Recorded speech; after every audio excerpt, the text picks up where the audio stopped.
ndonë se është ngritur akt akuzë ndaj ministrit në detyrë të zhvillimit rajonal Fikrim Damka për veprat penale, kanosje dhe sulm.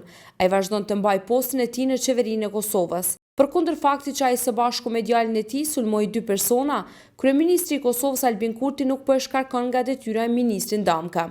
Dhuna ndaj një vajze dhe vendimi i gjykatës themelore në Prizren për masën e arrestit shtëpiak ndaj ministrit në detyrë Damka nuk i bëri përshtypje as presidentës Vjosa Osmani. Kjo pasi Damka po e shoqëron presidentin Osmani gjatë vizitës në Turqi.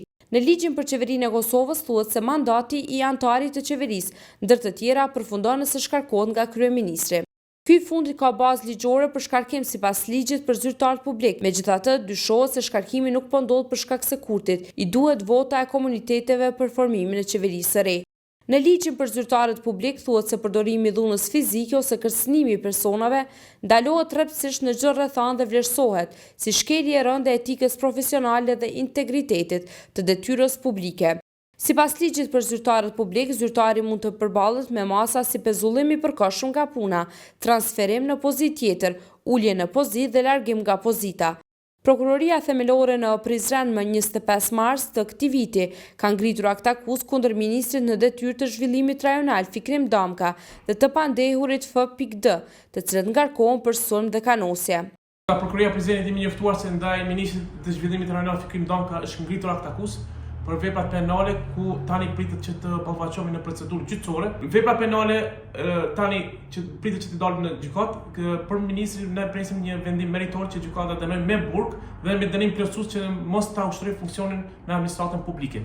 Por në anën tjetër kemi me ligjet e reja në fuqi me ndryshimin e kodit penal, tani persona vizituar të cilët ju ngritet akt akuza dhe për të farcojnë poste sektor resor publik, ta nuk kanë të drejtë të ushtrojnë postën dhe të dalin në mbledhjet e qeverisë. Në këtë rast, unë kërkoj nga qeveria Kurtit dhe janë pikërisht ligjet pozitive të cilët na garantojnë se ministri duhet të shkarkohet apo të përzohet në një atë vendim derisa çështja të merr epilog dhe të definohet me vendim të formës së prerë. Kosova Press ka tentuar të marrë përgjigje nga zyra e kryeministrit nëse ky i fundit do ta shkarkojë Damkën nga posti i ministrit, por se deri në publikimin e këtij artikulli nuk kemi marrë përgjigje.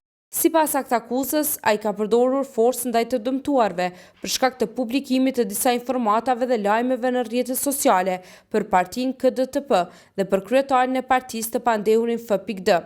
Damka u arrestua me 10 shkurt nga policia e Kosovës, ndërkaq me 11 shkurt 2025. Gjykata themelore në Prizren i caktoi ministrit Damka masën e arrestit shtëpiak.